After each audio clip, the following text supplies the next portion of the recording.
Hey, welcome to my first video. So, yep, this is me, being me. Got my good BiPAP hair from having a BiPAP on, looking pretty good there. Um, yeah, so I was trying to think of what I would actually talk about today.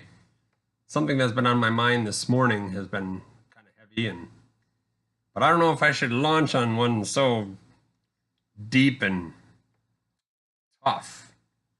But here goes nothing. So today I was thinking as I was listening to some teachings as I was laying in bed, thinking about waking up. Well, thinking about getting out of bed, I should say. Listening to some teachings, and it reminded me of when I was in the hospital in September. And we'll probably get more into that at another point. But I almost went to see my maker at that point. I had admitted myself in because I wasn't feeling so good. My oxygen levels were up from 4 liters to 7 at rest, and my heart rate was up.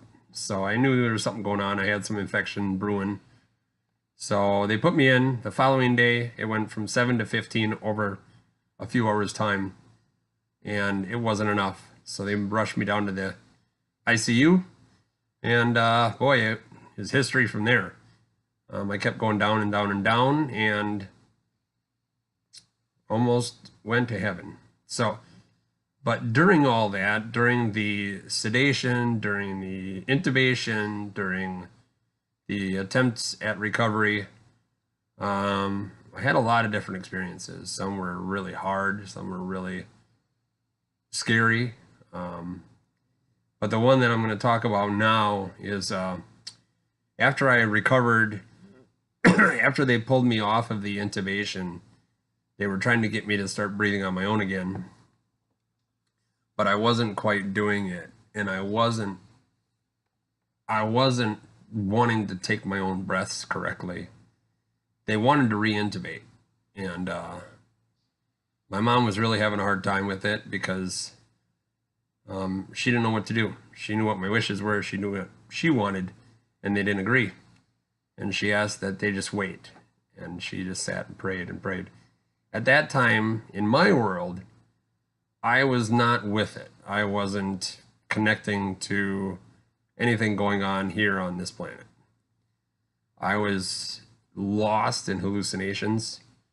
My carbon dioxide level was 98 in my blood, which doctors had said that anything above 70, most people are actually in a coma. They didn't understand how I was even actually awake enough, even though I didn't know who I was talking to or what I was saying. But during those hallucinations, they were like nightmares. And I don't know if anybody's ever had that nightmare where you're trying to do something and you can't. Like you're trying to get somewhere, you're trying to get over a ledge, you're trying to reach around a corner or get into a room. And no matter what you do, you just can't quite get there. Every time you turn the corner, there's a new obstacle, and what you were looking for wasn't there. And how frustrating that can be. So I was stuck in hallucinations that were exactly that kind of thing. I was trying to achieve a goal. I was trying to get somewhere. I was trying to get out of where I was, but I couldn't. So every effort I made failed. But yet you want it so bad, so you keep trying and trying and trying.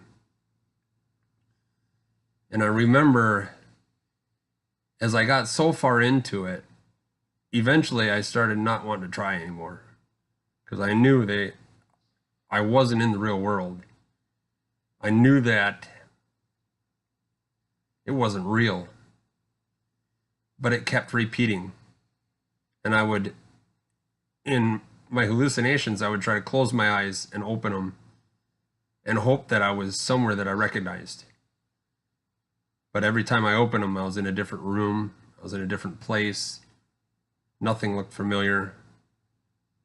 And I didn't want to play along anymore with these hallucinations. I was so frustrated. And I remember in that, I was crying out to God. I'm like, God, I don't want to do this anymore. I don't want to be here anymore. If it's going to be like this, and this is how I felt in these hallucinations, just take me home. Because it was repetitive. It was never ending. It felt like an eternity in these hallucinations. Because they just kept going over and over and over again. And I was just like, Lord, just take me home. I don't want to be here. I don't want to do this anymore.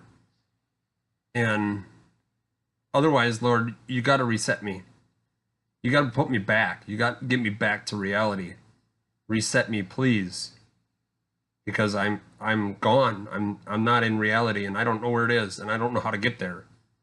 I need you to reset me, or just take me home. One of the two.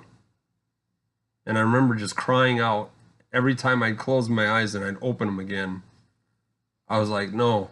And I'd close them and I'd open them. Lord, reset me or take me home. Close my eyes and I open them. And it was so hard because it was never ending, it felt. And in the meantime, back in the real world, my mom was at my bedside praying and praying, asking the Lord, what do you want me to do? Jake doesn't want to live on machines, but I don't want to say goodbye. But I wasn't recovering, and they still didn't have a lot of success for that week that I was intubated. So she didn't know what to tell him. And she was praying and praying, Lord, I don't know what to do here. What do you want me to do? And here I was. I went out of this hallucination. Lord, you got to either reset me and get me back home, or just take me to your home. It was a hard time. It was a really, really hard time. And this morning I was laying in bed thinking about it, and thinking about that time, and thinking about how I would continually, I had all the hope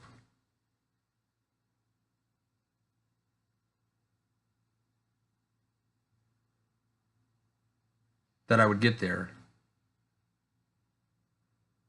So each try, I was hoping was going to be it, the answer.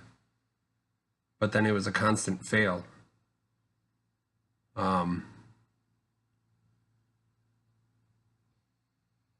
It's torment.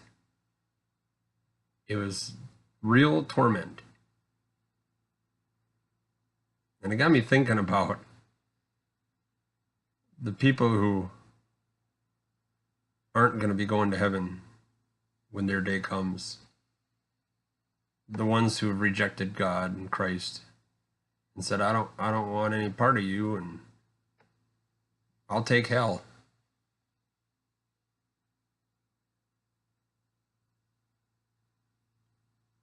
And if it's anything like the experience I had in those hallucinations, and how Scripture talks about the never-ending worm or the unquenchable fire,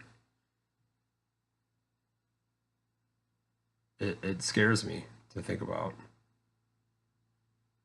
I don't want that for anyone. I can't imagine. Mine ended, my struggle stopped eventually after a few hours, I guess, of time. But to imagine that people are going to be in something that wouldn't stop, that would be like that, that the torment would never end, I can't imagine. I had another dream hallucination earlier on that was even more terrifying. but revealing at the same time for me.